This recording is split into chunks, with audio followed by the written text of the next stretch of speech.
Hi everyone, and welcome to Now Men. It's Stephen Burrell here.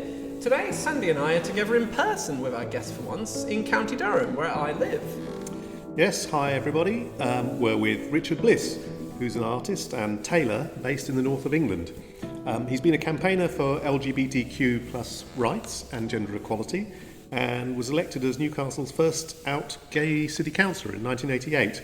I should say we're recording this episode from Bishop Auckland Town Hall, which is host to a contemporary art gallery. And as an aside, Bishop Auckland not only has a mining art gallery reflecting its history, but also a Spanish gallery with a renowned collection of Golden Age Spanish art, and more in fact. So it's definitely worth a visit. Yeah, and Richard currently has an exhibition here in the Contemporary Gallery at Bishop Auckland Town Hall called The Quest for the Perfect Shirt, which we've just been looking around together. It's made up of over 40 shirts which Richard has created in order to try and make sense of masculinity. Often using his sewing machine in public spaces through conversations with individuals and workshops with community groups. So hi Richard, and thank you very much for coming on Now Men. Lovely shirt, by the way. Thank you very much. So to begin with, could you perhaps explain to us why you called your exhibition The Quest for the Perfect Shirt? Quest is a really unusual word, I think. We don't talk about quests in everyday life very much. And it started because I was trying to think about what happens to masculinity after patriarchy. And I was trying to sort of work out, is there anything that we can rescue about masculinity? So I'm a gay man, I'm attracted to masculinity, but sort of by definition as a gay man, but I'm also committed to undoing patriarchy. So I began to think, well, what will happen to all this stuff that we call masculinity once we've come together and we've completely destroyed patriarchy? And that sort of got me thinking about historically, what do men do to overcome things?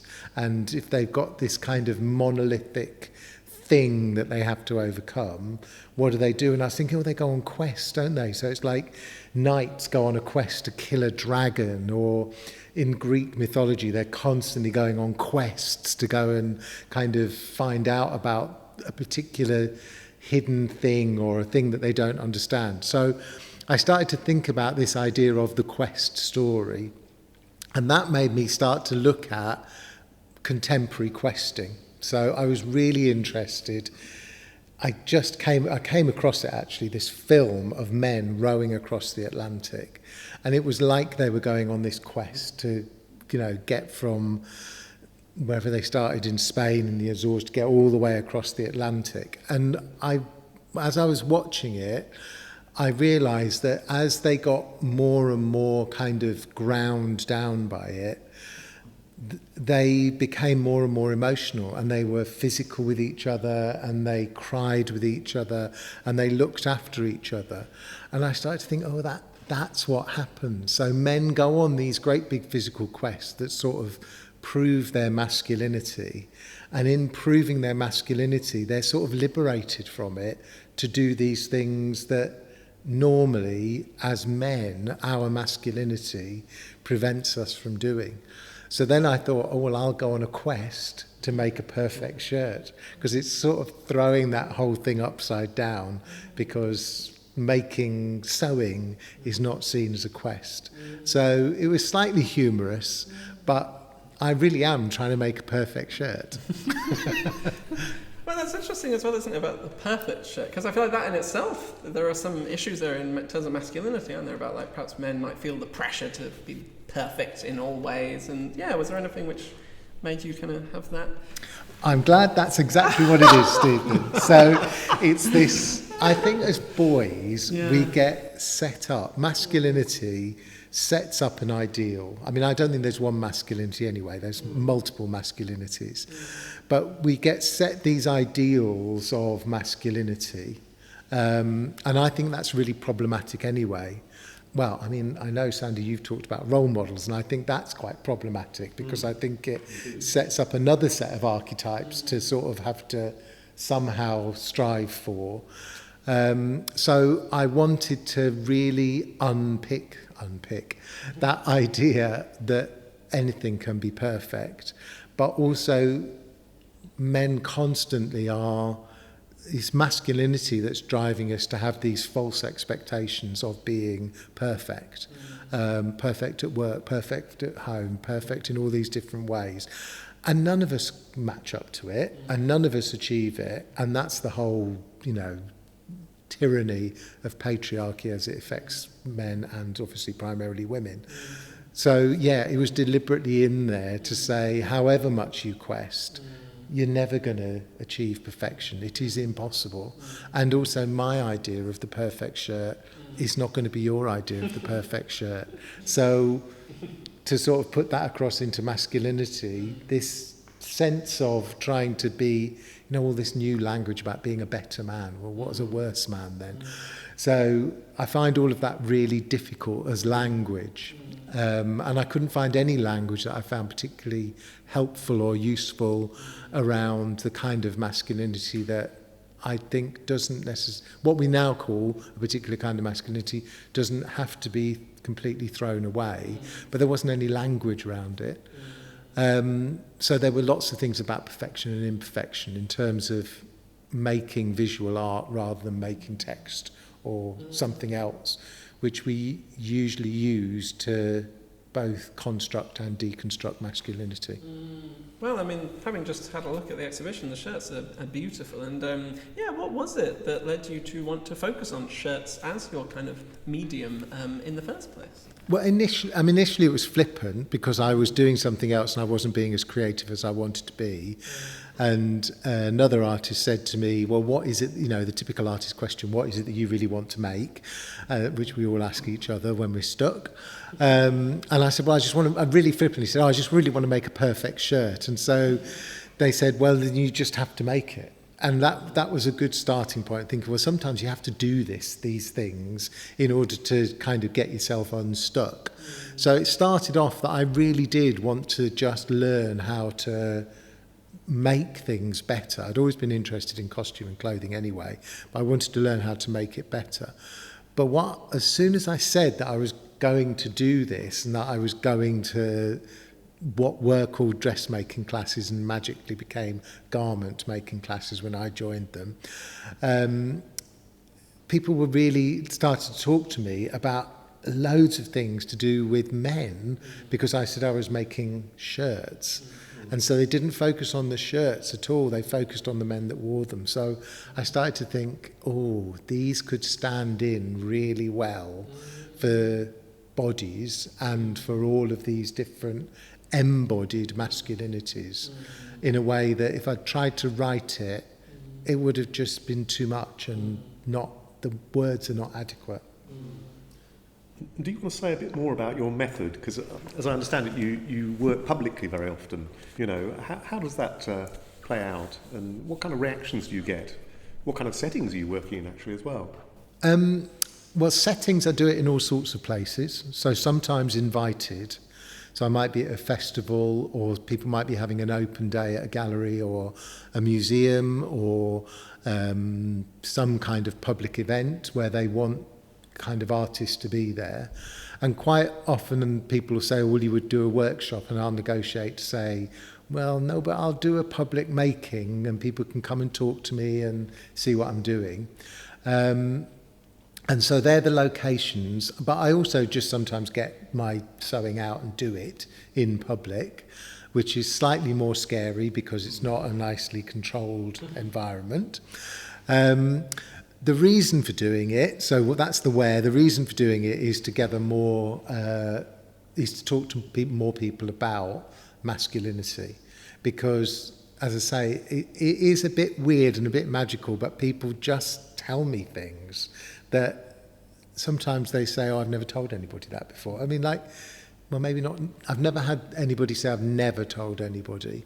But I had one man I was making in Darlington Market, which is just down the road from here. And he told me all about having cancer. And he said that he'd only told his daughter. And I was like, this is incredible, this sort of what happens, that what people will tell to a stranger. And I think it's partly because, and the other reason for doing it is I call it a quiet disruption. So it's a sort of disruption of the public realm, and seeing a man so in public is not a usual occupation. So I think people are slightly reassured by me doing this, what is regarded as feminine labour or feminised labour. So I'm not sort of threatening, and it looks like I'm doing something else. It looks like I'm not there. I've not got a big thing up saying, come and be interviewed about your thoughts about masculinity, because nobody would come. But because I'm just singing and sewing, people are a bit intrigued by it. And the fact that I'm in public means that I must in some way be inviting some exchange. And I'm not putting myself behind barriers in any way. And so people come and talk to me. And as soon as they say, oh, what are you doing? And I say, oh, I'm just making a shirt. Oh, why are you doing that? Oh, well, I make these shirts, and off they go. It makes me think that quite often men's interactions with each other are around an activity. You know, it's fairly rare for men to sit down and just talk about their emotional lives, but actually the activity makes it possible. Yeah, absolutely. That's like group work, isn't it? And we were talking before about the fact that we call, up in the northeast, we call what people think of as men's sheds, crees up here, men's crees. So you've got these men coming together primarily to do woodwork together, but they're there because all of them know that there's something else other than just them wanting to do woodwork together. And it's not always right at the front of all the conversations, but it's the woodworking facilitates them talking about whatever it is they need to talk about and why they're actually at the cree or at. And there may presumably be a process as well. You know, you go to the shed over a period of time, and as you become more familiar, more integrated, you feel more confident and able to open up, in inverted commas. Yeah. And there's a whole thing, isn't there, about, which is much talked about, that men talk side to side and women talk face to face, and that having a distraction means that you're not, there's all that psychology about men not looking each other in the eye, and the threats, and either threats and intimacy that we talk a lot about in theatre, and how do you get men to not appear like they're in conflict and all of that sort of stuff. So I think, as you say, having an activity takes away that frightening thing that for a lot of men has become either an indication of threat, being looked in the eye, or an indication of intimacy, being looked in the eye. And both those things are kind of scary for us as men. And I've also heard it said that, you know, sometimes walking with a young man beside them can work in the way that you're saying, actually, rather than sitting across the table, as we're in fact doing now, even though there's no sense of conflict about it. But I think that can work too, can't it? And in the car, you know, when you're sitting, it's that whole side-by-side thing. It's a very different thing. I mean, the psychologists would have a field day with what I'm saying, but that's just an observation. Well, presumably also the sitting down as opposed to standing up is significant too. So you can be below the person who's coming to absolutely to talk to you. So it makes a difference. It does. It makes a big difference. Yeah. I'm wondering, you know, do you have some reflections as to what you might have learned about masculinity and how it presents today from your activities, or is that too difficult to? Oh man, I mean, the biggest thing is this. Lots of people are saying it, it's not my idea, but this breaking down of this monolithic masculinity into a series of masculinities. And I think for the public, they see masculinity, a single thing, located in a biologically male body, usually an adult male body. And I just think that's nonsense. I think masculinity is a complete construct, and that we can all take some of the bits of it, whatever our biology or whatever our age or however we present ourselves, and we can pick the bits that we currently construct as being masculinity that are useful and likeable for us, and keep them, whether we are biologically male, biologically female, young, old, wherever we might be. But I think that for me, there's something about I'm trying to keep going with my I've never been a biological determinist, so I know it's very old-fashioned now, but, you know, I've always not believed in biological determinism, like I don't believe in original sin. So I think those two things go together for me. And if we can throw out something like original sin, which lots of us have as non-religious people or non-believing people, then I think we can throw out this idea of biological determinism. But I don't want to completely get rid of what we've constructed as masculinities, because some of them I know, as like I said before, as a gay man, I find them quite attractive. But I find them attractive when I see them in biological women as well. And I don't think it's just about sex and sexuality. I think it's about lots of things.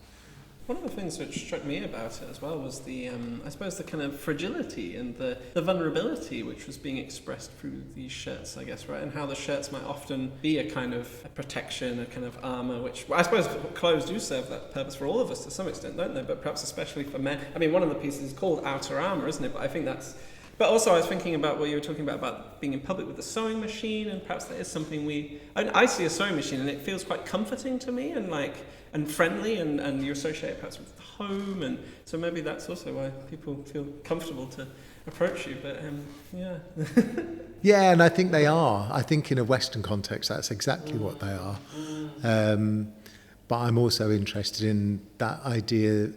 There's something about outside our kind of Western concept, sewing machines are mechanisms of industrial oppression, you know, that people across the world are actually working on sewing machines and not even making anything like a living wage in their own country, never mind near a living wage in this country. So I think it's interesting about location, like that sewing machine, like what would it be like if I, as a white Western, you know, older man, if I was to start sewing in somewhere like Bangladesh, what would that mean? So I think it is quite, you know, I recognise that my show is very much in that context of men's white art, if you like. It's well, and I suppose here in the UK in the past, right, we've had significant textile industries which, from the impression I get, were quite brutal to work in. And yeah, for sure, yeah. But perhaps it would be good for our listeners to hear a little bit about some of the specific pieces. So yeah, perhaps we could each just mention a piece or two which, you know, particularly struck us or impacted us in some way. Yeah, is there one or two shirts that you'd like to discuss? Well, you did send me that question, and I always write down that's like saying pick your favourite child, which, you know, like that's not allowed. I can't do that. I mean, what I would say is that some of them they do fall into different types. So some of them they've been made with groups, so they're very narrative. So, for example, there's a shirt that I made with a group of homeless men, and they were very keen about saying that they wanted it to have a yoke. The yoke is the part of the shirt that supports where all the sleeves and the collar and everything else come off. So the yoke is the bit of the shirt which is most important to its structure.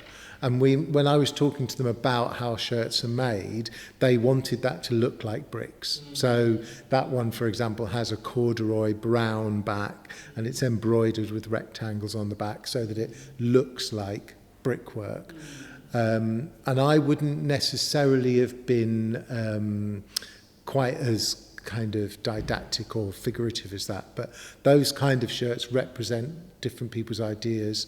Or groups' ideas. And so that one also, a man in that group told me that all he wanted was his own knife, fork and spoon. And it broke my heart. It absolutely broke my heart. So I wanted to put that knife, fork and spoon in. So we worked together, and he made a knife and a fork and a spoon out of ceramic, and then we put those in the pocket of the shirt. So some shirts are really, really full of quite clear storytelling.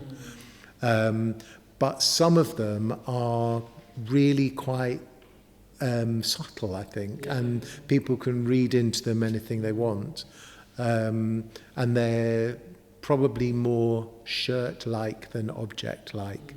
I would say that's the big division between them, that ones that really are shirt-like and ones that are more narrative.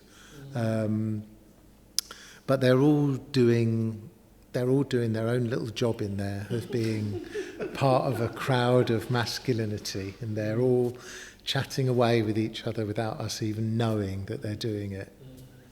I mean, it's really just how the exhibition's laid out, all of the shirts hanging up in various places. It's really beautiful and powerful. So perhaps we'll put in the show notes for the episode links for our listeners to be able to go to your social media so they can actually see them for themselves. What about you, Sandy? Were there any shirts that you particularly... Well, there was one which I thought was very interesting, which is called Women Are, Men Are.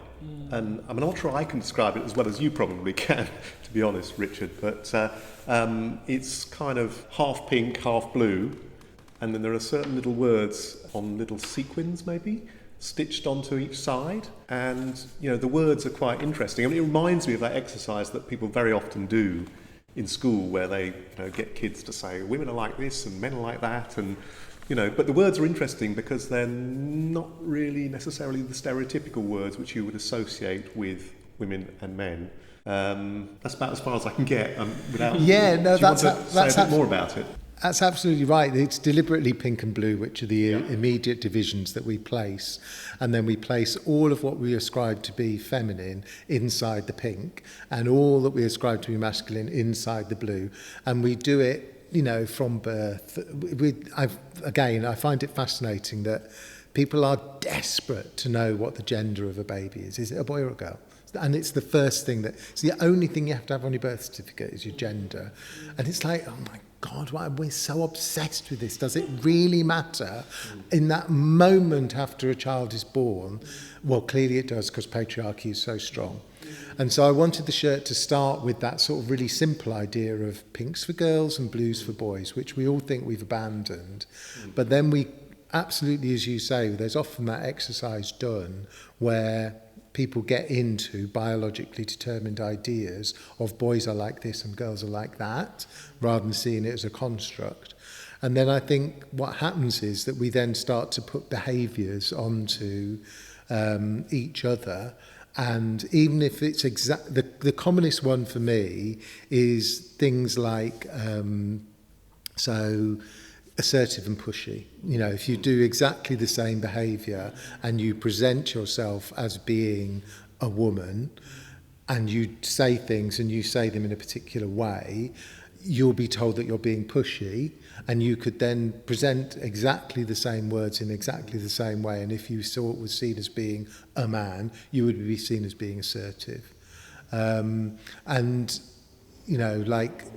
think those are the words that interest me much more, because those are the things that I think we can start to recapture back into being available to us all. So I deliberately picked words that, out of a conversation, I mean, this came out of another conversation about, some people see me as rude because when I say something, I'm told I'm rude. This was a woman talking to me saying, if I say certain things at work about somebody's performance, I'm told that I'm rude, whereas if a man says that, they're honest. So, it's that whole thing of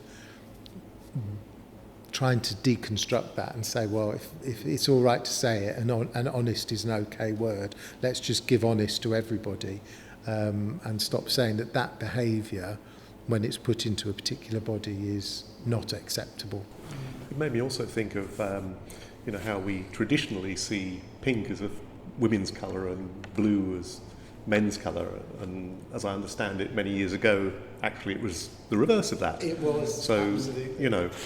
Yeah. What goes around comes around in a way. Yeah. It's interesting from that point of view. What about you, Stephen? Yeah, well, there's now several I want to ask about. Well, me too, actually, but do carry on. Okay, well, yeah, two which struck me, actually partly because of the conversation we had with you about it, were two called Jewish, Not Jewish, and Jewish and Gay. with a question mark at the end, and these were they were quite simple shirts, weren't they? One of which was white with a kind of a rip in the breast kind of pocket area, and the other one was black but with some little kind of important little decorations in the buttons and things. Yeah, do you want to tell us a bit more about those? Those come out of my heritage is Jewish, although I'm not in any way practising of my religion. But I've always found it interesting that, how Jewish you become when the chips are down. So when people are being really anti-Semitic, I can start to feel very Jewish. And if people want to be critical, then they'll use the fact that, interestingly, I'm originally from North London, and I have got a very identifiably Jewish name, but not in the Northeast. So there are things about being Jewish and not Jewish that I think exist all the time. So I think lots of Jewish people know who other Jewish people are, and we do a lot of looking at names and kind of having a knowledge that is kind of not necessarily available to people who aren't Jewish, unless you've got a really obviously Jewish name like Cohen. But also, I'm not Jewish as far as Jews are concerned, so I'm not Jewish. But then I'm really interested in, like I was explaining to Sandy, my real family name should be Blutstein. That's my dad's real name was Arthur Israel Blutstein. You could not get a more Jewish name than that, and he couldn't get any work, so he started calling himself Arthur Bliss and was able to get work.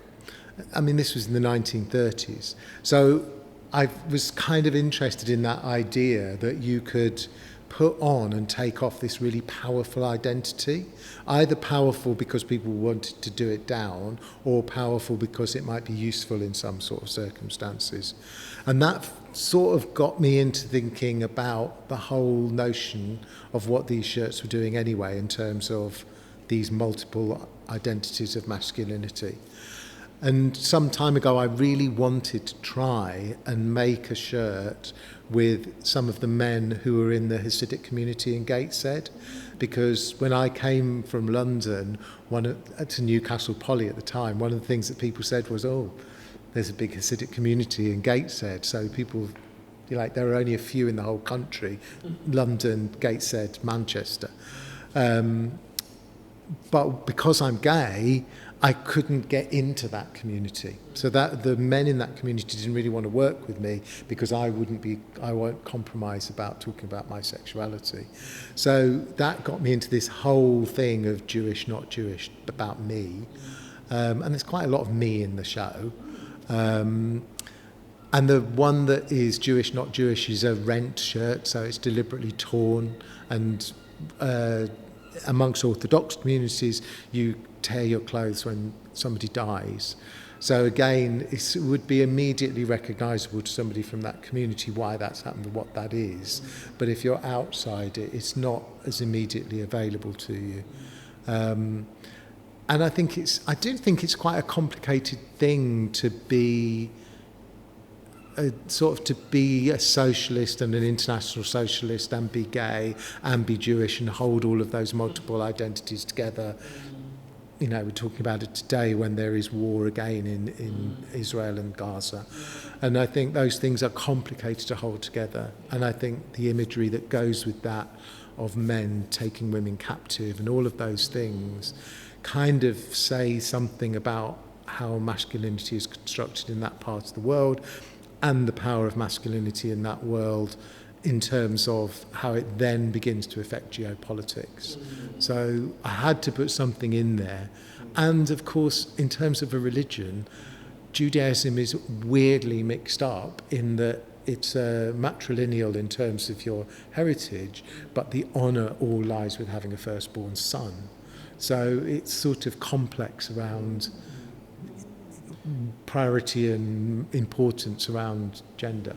You said to us earlier one interesting thing as well, which was that you never saw a Jewish man wearing a black shirt, and the Jewish and gay shirt is black, and of course there's the political association of black shirts and what happened to Jews in the 30s.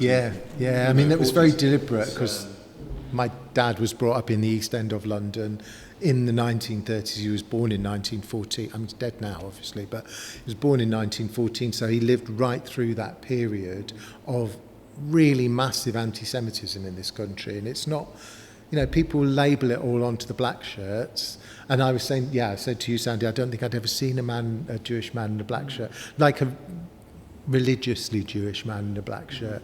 And I don't think I'd really thought about it that much, but it was a deliberate choice to put all of the Jewish symbolism onto a black shirt because of my dad's experience of Moseley and the black shirts in the East End of London, and the fact that all of those British institutions, particularly in London, were very anti-Semitic. I mean, people don't like talking about the fact that Winston Churchill was incredibly anti-Semitic, and so, or anti-Jewish, I should say. So I wanted that in there somewhere, and I wanted it to be deliberately a black shirt, just to create some sort of tension about Jewish and gay, and the contradiction that I find difficult to hold together around that. Yeah, and there's simultaneously a few kind of buttons, isn't there, in kind of rainbow colours, and the pink triangle, which the Nazis made gay people wear on the sleeve, and yeah, really amazing. Yeah. But there are three together, which again we had a very interesting conversation about, and they're called "I tell you the questions to ask me," "I'll tell you everything you need to know," and "I'll tell you what I want you to know." Could you just explain a bit about what the shirts are and what your thinking was behind those? They're three beige shirts, and they're deliberately in a very neutral colour, which I very much associate with kind of unobtrusive office wear. So they're a sort of seemingly very inoffensive colour. And they're hung in such a way that they're all at the same height on a single frame, and they become like a wall. And I have to give credit to Debbie Connell for that, who's the curator here at Bishop Auckland Town Hall, who's done a brilliant job of hanging that particular... She's hung the whole show beautifully, but she's hung that particular part of the show extremely well.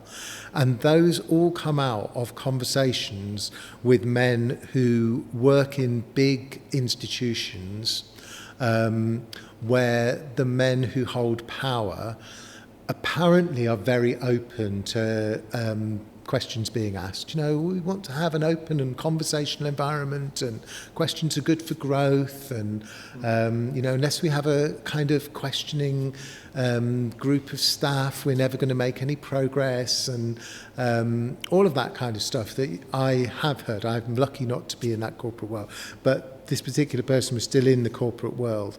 And I think it happens in universities as well, I have to say. I don't think it's just about commercialism. I think all of the big institutions, when you get these very masculine characters, whether they be men or women, at the top of organisations, they will constantly say things like, "We're listening, we want you to ask us questions."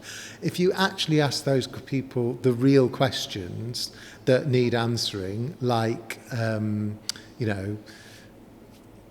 if you were in a big corporate organisation, why do we have to make £400 million of profit? Why don't we make half that profit and use the other half of that profit to improve the conditions of the workers in our factories? They would say something like, "Oh, well, not those questions." So I wanted to make this set of shirts that kind of said all of that, but said it quite quickly, about this notion of kind of appearing to be really open and really kind of, we're an open organisation, you can ask us anything we want. But actually what happens a lot of the time is nobody's allowed to ask their questions. They're only allowed to ask the questions that management deem appropriate. I mean, I've been in meetings where people will say, "That's not a question for this meeting." And you think, well, it's just, why, if it's not, what you mean, what you're saying is, "I'm not going to answer that," or "I'm not going to tell you." But what you say is, "That's not a question for this meeting." And I'm a bit like, well, no, why don't you just be honest and say, "I'm not prepared to answer that"? But they never do, because what they want to create, that's why the one in the middle has got red buttons. Because I think some of the, and they usually are men, they become a bit like clowns because they speak nonsense, like, that's not a question for this meeting, when what they mean is, I'm not answering that question. And once you start to see them as clowns, I think they become less powerful anyway. So and lots of people do that thing of saying, oh, try and see people naked. And some of those, particularly men, I don't want to imagine them naked. So I do imagine them as clowns, and that's quite useful sometimes. Is there something also about the white shirt as well?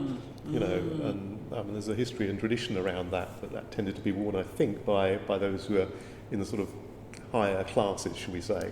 Is that right? Definitely.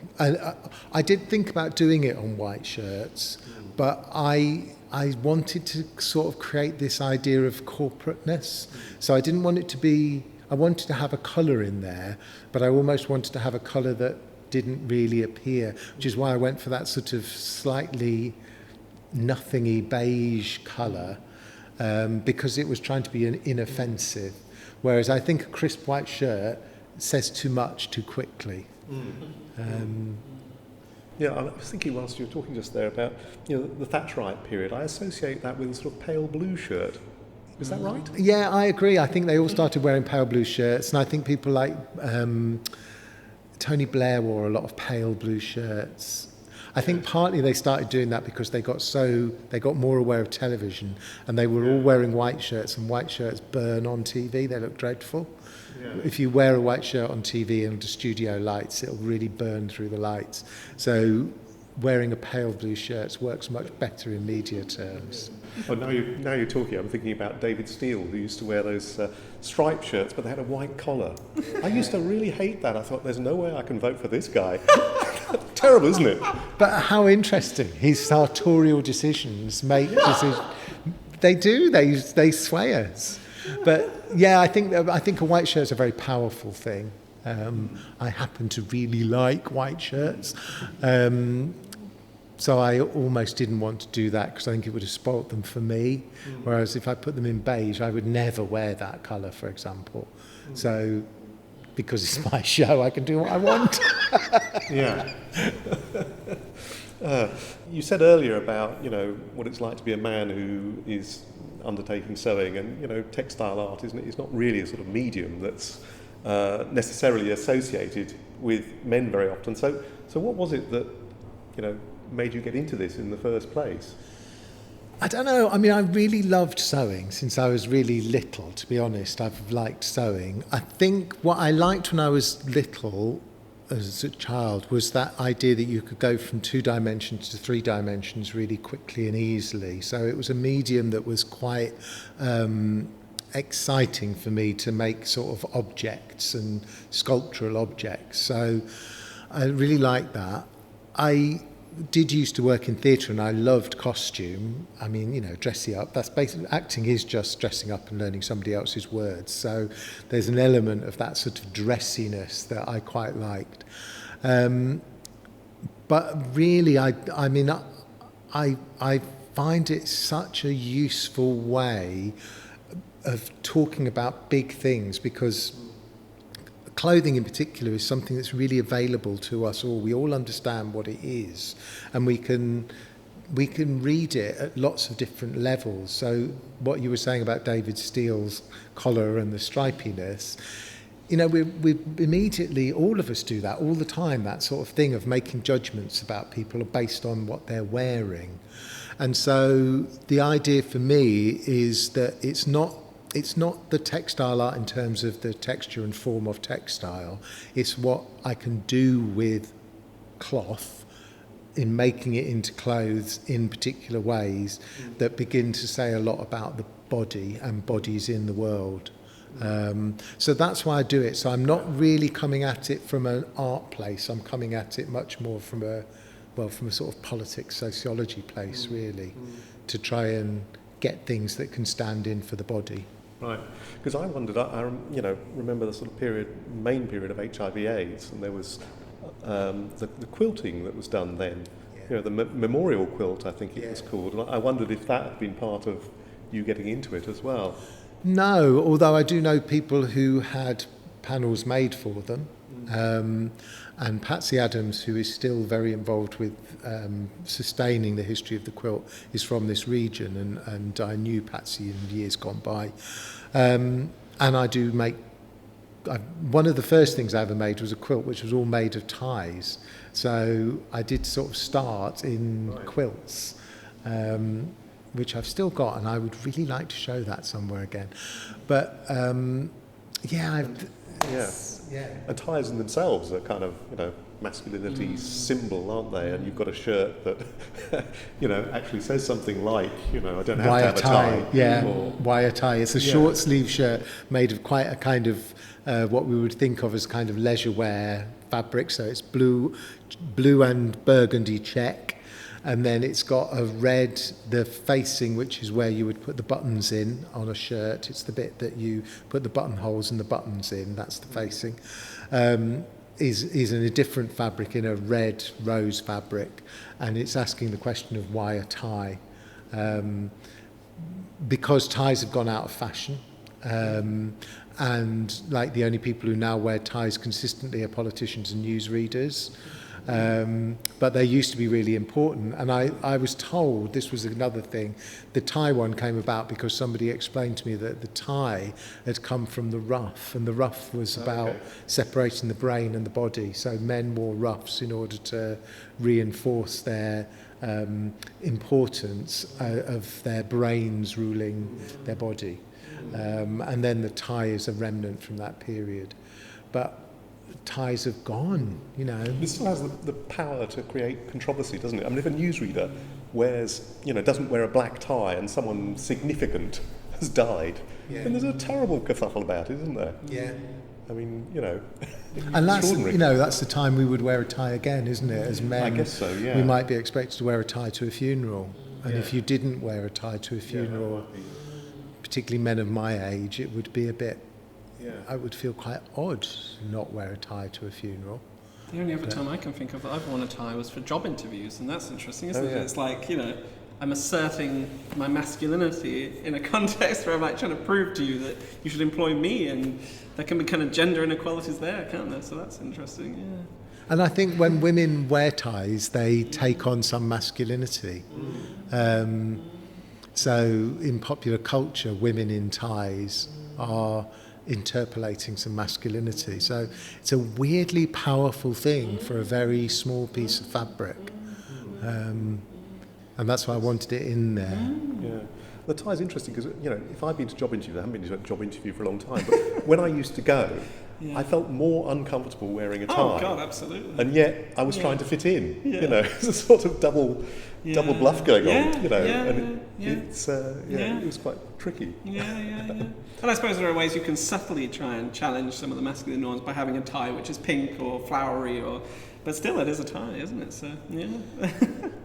I'm wondering whether you think art can be a medium through which we can reflect upon or even instigate some changes in gender norms and social inequalities. Does it have that sort of power, or...? I mean, that's like the big question about art, isn't it? What's the point of art?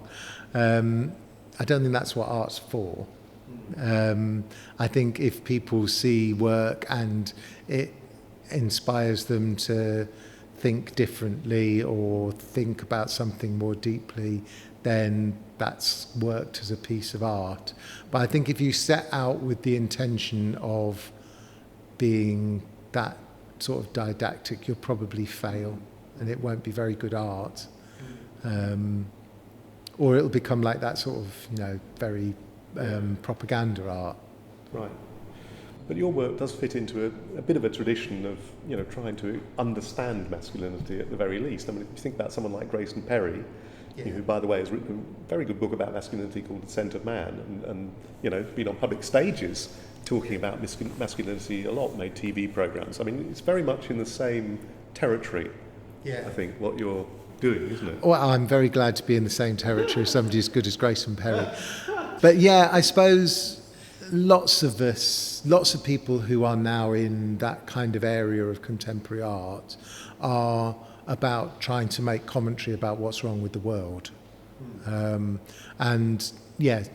Grayson Perry's book is great. It's got a lot of good stuff in it. And I think he's quite interesting about trying to be more democratic about the way that galleries are. And, you know, he does break a convention about what a man artist at the top of their game should be doing and how they should be behaving. If you compare him to other people of his contemporaries, if you like, other men of contemporaries, they wouldn't dream of doing some of the things that he does. So, yeah, I think, of course, we set out to say something, but I think all artists are sort of in that area of saying, well, we're just making questions. We're not really in the business of necessarily having all the answers, really. Yeah, so place is another thing which seems very important to your work, Richard. So you do have other pieces here in Bishop Auckland Town Hall called Workers' Thread and Concert Shirt Tales, which both celebrate the contribution of working class women and men to the history of Durham. So how have the localities of Durham, North East England influenced your work? They have. I mean, it's interesting that those particular pieces are like the other side of my work. So I started that strand of work by being interested in the fact that it's very hard to find queer people in history, mostly because we couldn't make ourselves visible in the past in the way that we might be able to now. But in the process of doing that, I found that the even bigger issue was that working class people are not there. So, and I did find that when I make work that is about queer people in history, it's quite a narrow audience and people don't necessarily engage with it. Whereas when I make work which is about the fact that working class people are left out of history, it opens up conversations about who else is left out of history. So although those pieces are all directly about putting the lives, the people who've contributed to our history and heritage in the North East, putting them back into the museums and the galleries and all the places that they should never have been left out of in the first place. What I think it does is help people to think, oh, so decolonialising our museums, oh, that's what it's about, which a lot of white people find really objectionable and they don't want to do.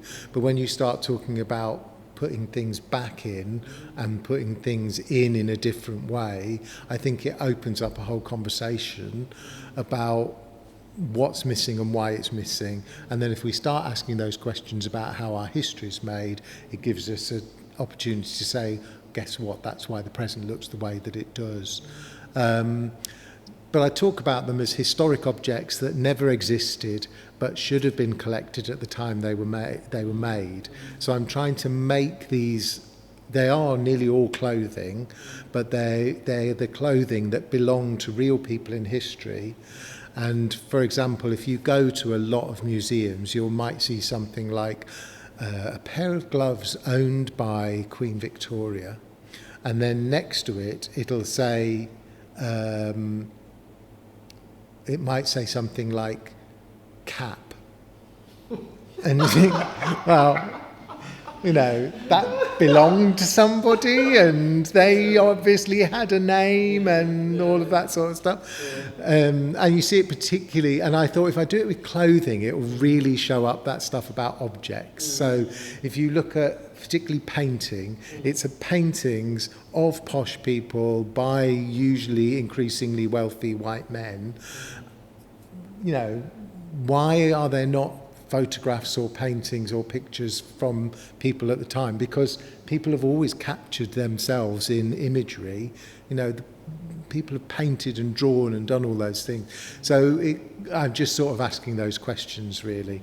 And I try and make the objects very beautiful so that they can stand alongside these incredibly expensive and full of labour objects that exist, like Queen Victoria's gloves, alongside cap.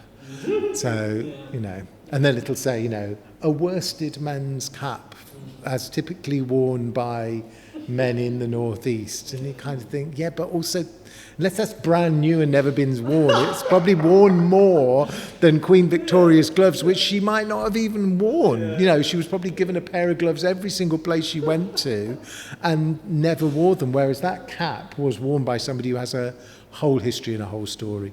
So I'm putting those working class people back in, but with hopefully very beautiful objects that that either are directly from photographs of those people or that are based on research about the objects that do exist from the day. So looking at paintings or drawings, or not necessarily, you know, look, sometimes you can see a lot in the background of paintings about working class people because they're sort of sketched in.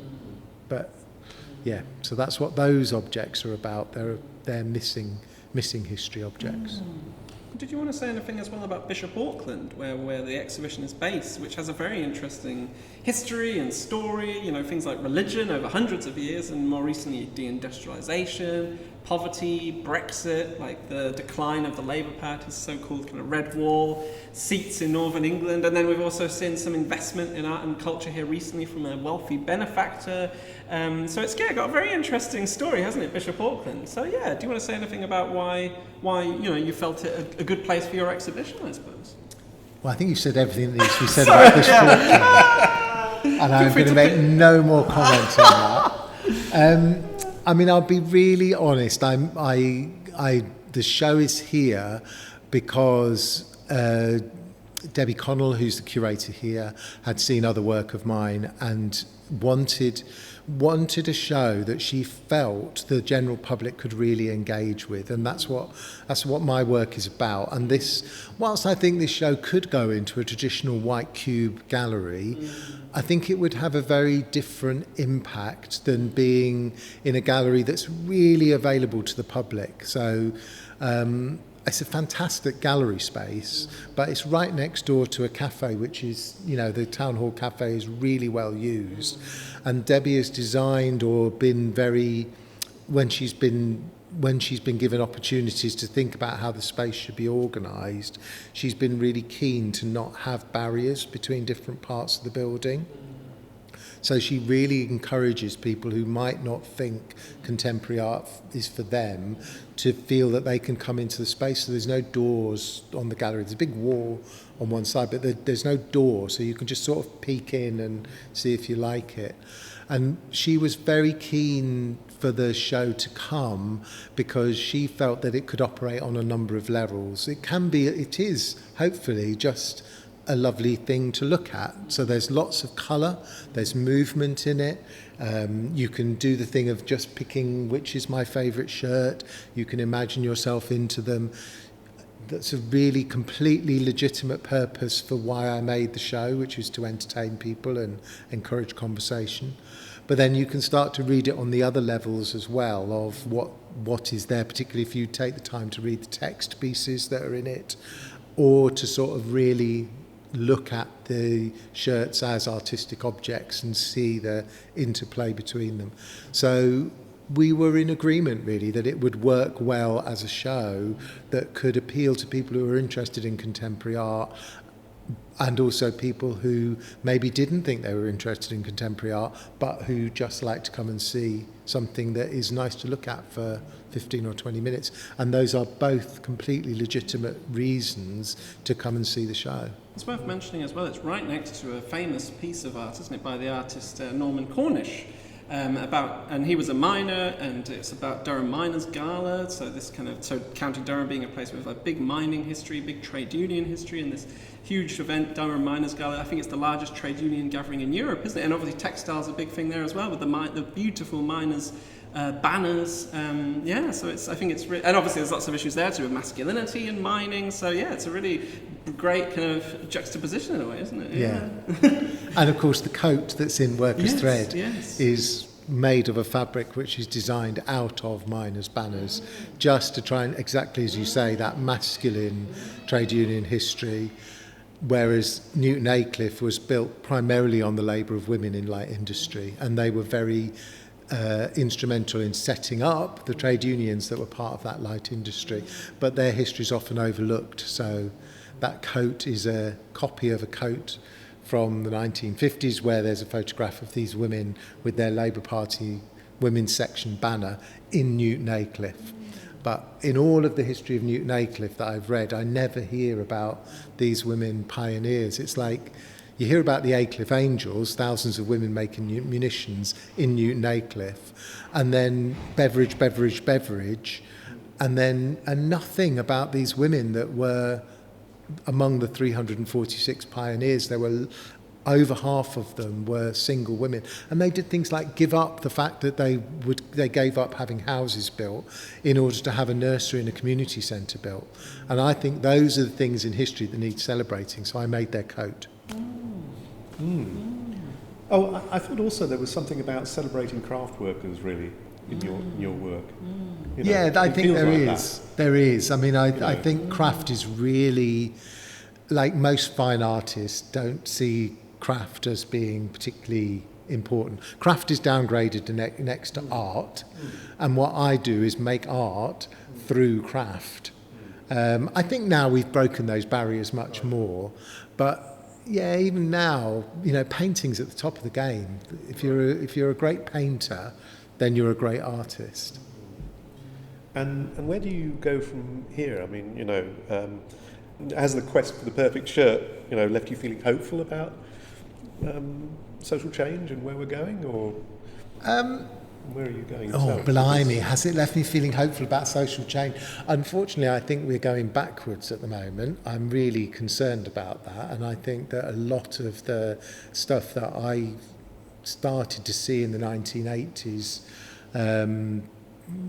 we've lost. I mean, you mentioned HIV and AIDS before, and something I often talk to young queer people about is that I was part of the generation where, because we had to, but where gay men did things like form lunch clubs and social clubs to look after each other because social care was lacking.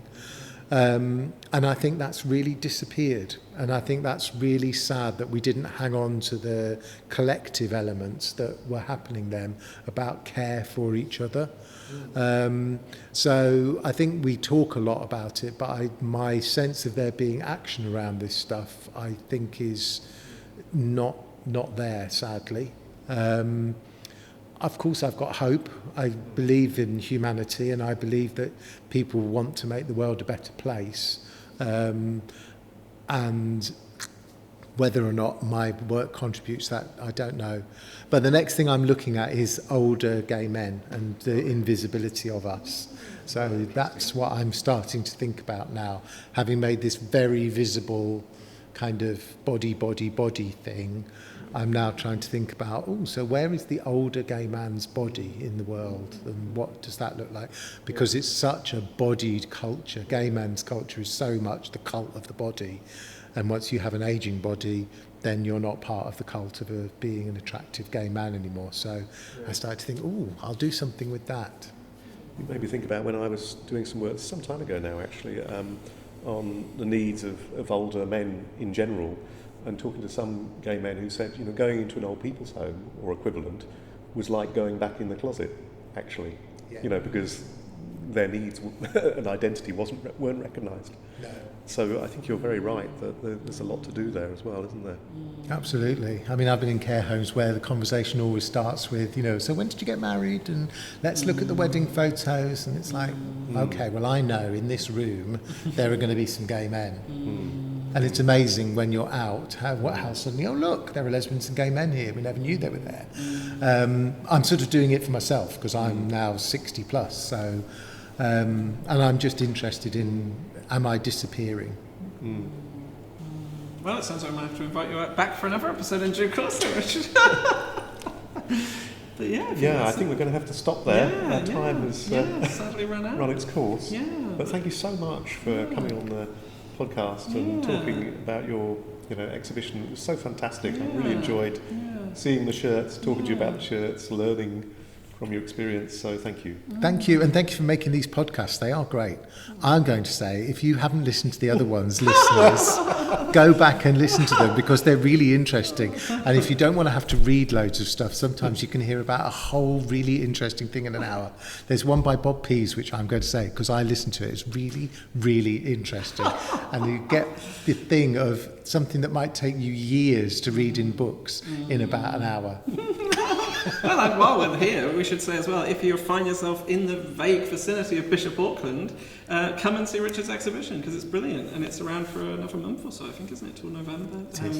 Yeah, but for now, thank you. And also, yeah, if you're not in the vicinity, check out his work on social media. We'll put the links in the show notes. But for now, thank you so much, everybody, for listening. We'll be back with another episode soon. Do recommend Now Men to your friends and colleagues. Subscribe if you haven't done so already. Contact us at nowmen@gmail.com if you have any questions, and we'll speak to you soon. Thanks very much. Thank you. Bye.